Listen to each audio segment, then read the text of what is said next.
नमस्कार, मैं गौरव जोशी श्रीमती मोहरी देवी तापड़िया गर्ल्स कॉलेज जसवंतगढ़ के इस यूट्यूब चैनल पर आपका स्वागत करता हूं। हम पढ़ रहे हैं चैप्टर नंबर 7 और इस वीडियो में हम हल करेंगे चैप्टर नंबर 7 का क्वेश्चन नंबर 6। क्वेश्चन है, उत्पादन क्षमता है 90% और 90% क्षमता पर उत्पादन किया जा रहा है 13,500 इकाइयों का। 90% क्षमता और 100% क्षमता दोनों के आंकड़े दिए गए हैं। सेल्स दी गई है 15 लाख रुपए की और 100% पर है 16 लाख रुपए की। फिक्स्ड एक्सपेंसेज 3,500,000 के 3,500,000 के फिक्स है दोनों स्तर पर।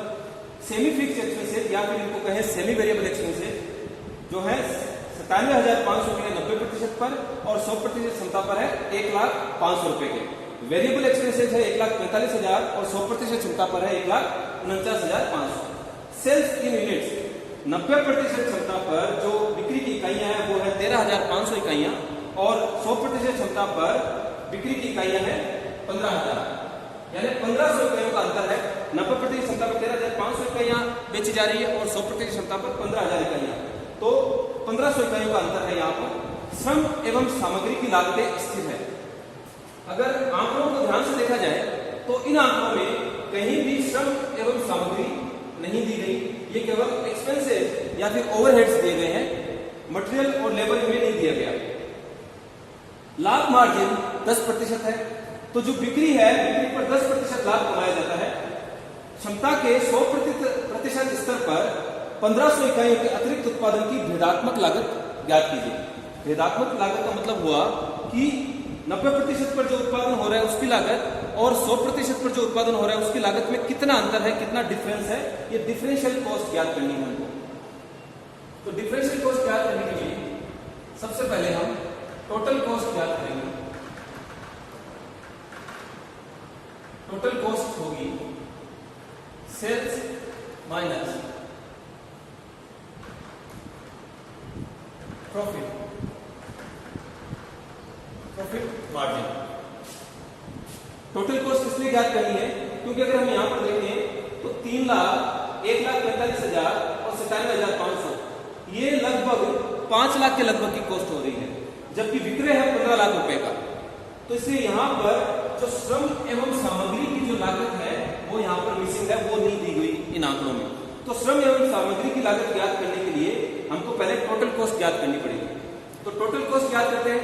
तो टोटल कॉस्ट ज्ञात करने के लिए 15 लाख की सेल्स है और 15 लाख की सेल्स में प्रॉफिट मार्जिन है 10% का। 10% का प्रॉफिट मार्जिन है, यानी कि 15 लाख में से 1.5 लाख रुपए जो है प्रॉफिट कमाया जाता है और टोटल कॉस्ट है 13,50,000 रुपए।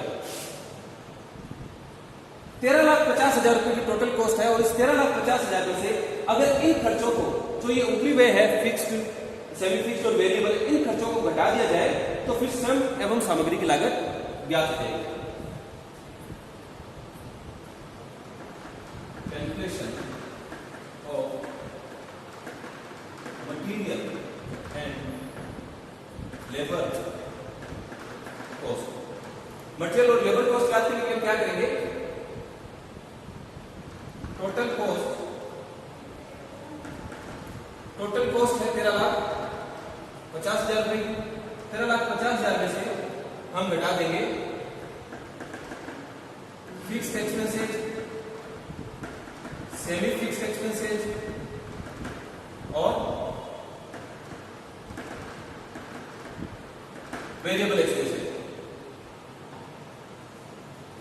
तो फिक्स्ड एक्सपेंसेज है 3,05,000 के, सेमी फिक्स्ड है 97,500 और वेरिएबल है 1,45,000।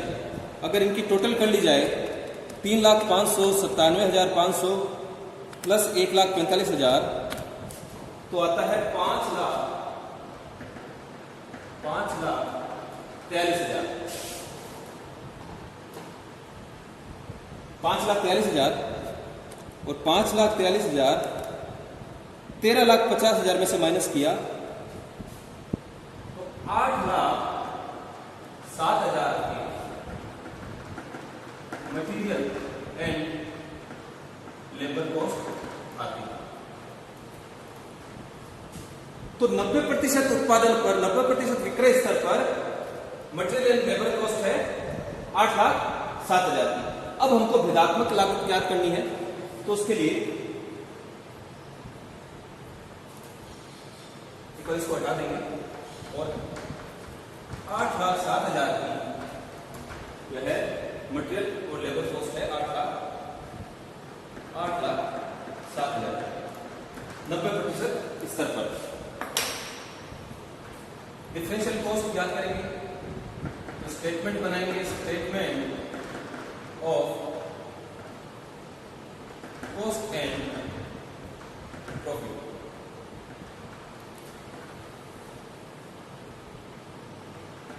प्रतिशत, 100% और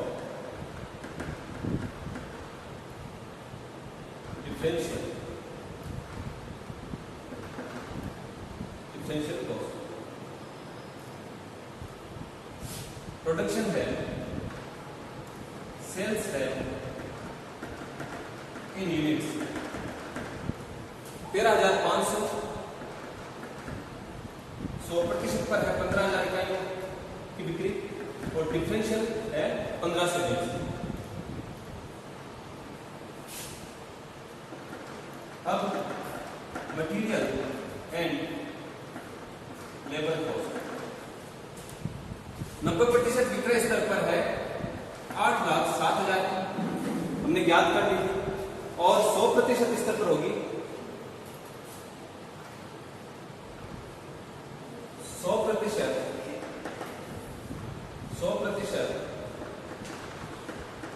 विक्रय स्तर पर श्रम एवं सामग्री लागत। अगर 8,07,000 की लागत है 13,500 इकाइयों पे, तो 15,000 पे कितनी होगी? तो 8,07,000 रुपए की लागत है 13,500 इकाइयों पे, तो 15,000 पे कितनी होगी? 15,000 पे होगी 8,97,667 रुपए। 8,97,667 रुपए की मटेरियल और लेबर कॉस्ट जो है वेरिएबल कॉस्ट है, तो उत्पादन इकाइयों के साथ साथ घटती बढ़ती है।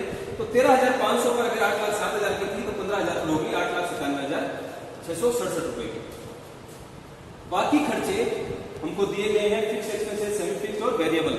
ये एज इट इज ले लेंगे हम। Fix expenses, semi fix expenses और वेरिएबल एक्सपेंसेस। 3,05,000, 3,05,000 सेमी फिक्स्ड है 97,500 और 1,05,000 और वेरिएबल एक्सपेंसेस है 1,45,000 और 100% पर है 1,49,500 रुपये। टोटल कॉस्ट ज्ञात कर लेंगे।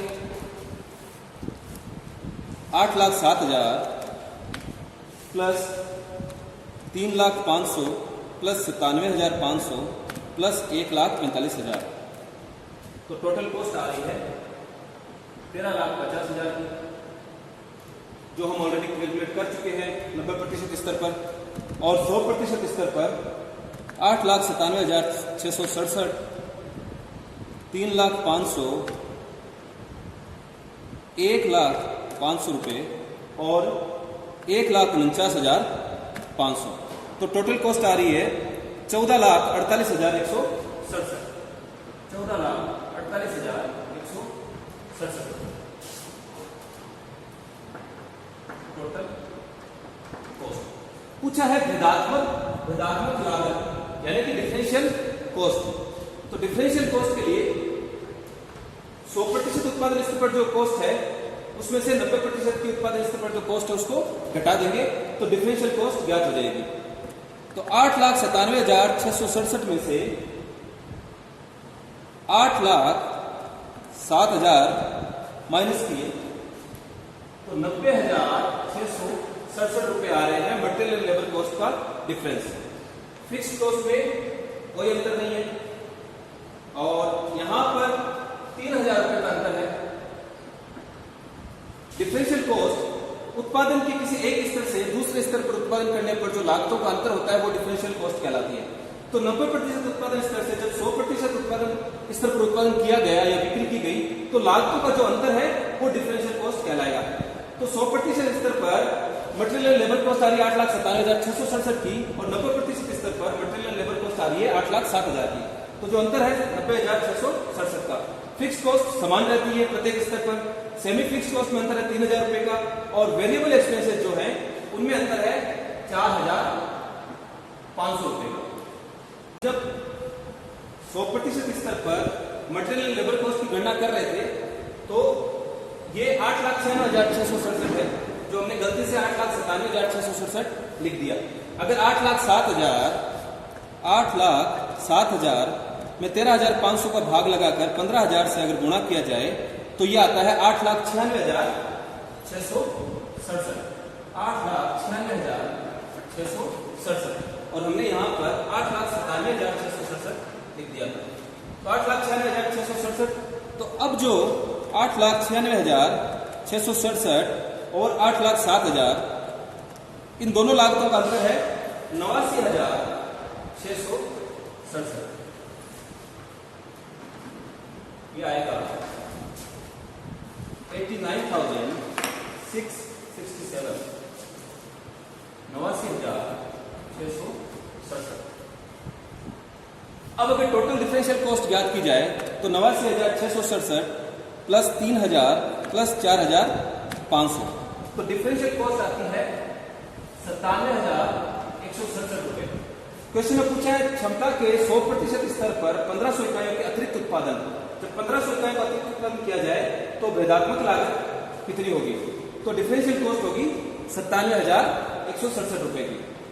आगे पूछा है इस बात को ध्यान में रखते हुए कि विदेशों में मूल्य घरेलू मूल्य से कम है, आप इन 1,500 इकाइयों के लिए कितने निर्यात मूल्य के लिए सुझाव देंगे? ये जो 1,500 इकाइयां अतिरिक्त उत्पादन की जा रही है 13,500 घरेलू बाजार में बेची जा रही थी, अब इकाइयां उत्पादन की जा रही है 15,000। तो जो 1,500 इकाइयां अतिरिक्त उत्पादन की जा रही है उनके लिए मांगा है 1,500 अतिरिक्त इकाइयों के लिए 1,500 अतिरिक्त इकाइयों के लिए निर्यात मूल्य का सुझाव। तो ये जो 1,500 अतिरिक्त इकाइयां उत्पादित किए उनके लिए निर्यात मूल्य का सुझाव मांगा है। तो देखिए ये जो 1,500 अतिरिक्त इकाइयां जो हमने उत्पादित की है, इन उत्पादित इकाइयों पे जो भी वेरिएबल कॉस्ट आ रही है, इन इकाइयों को उत्पादित करने की जो भी सीमांत लागत है, जो भी डिफरेंशियल कॉस्ट है, उसके बराबर विक्रय मूल्य पर हम बेच सकते हैं। तो इन 1,500 इकाइयों को हम 97,167 रुपए पर बेचा जा सकता है। तो मूल्य है निर्यात मूल्य अगर पूछा जाए तो selling price for export of additional 1,500 unit क्या होगा? इस मूल्य पर बेची जा सकती है। तो 97,167, क्योंकि जो लागत का अंतर है 1,500 इकाइयों के उत्पादन करने का वो आ रहा है 97,167, यानी कि 1,500 इकाइयों की उत्पादन लागत आ रही है 97,167 रुपए। तो 97,167 पर इनको बेचा जा सकता है और इसमें अगर 1,500 का भाग लगा दिया जाए तो यह आएगा 64.778, यानी कि 64 रुपए 78 पैसे पर यूनिट के हिसाब से इन 1,500 इकाइयों का निर्यात किया जा सकता है।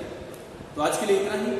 इस वीडियो को लाइक कीजिए, शेयर कीजिए, हमारे YouTube चैनल को सब्सक्राइब कीजिए। धन्यवाद।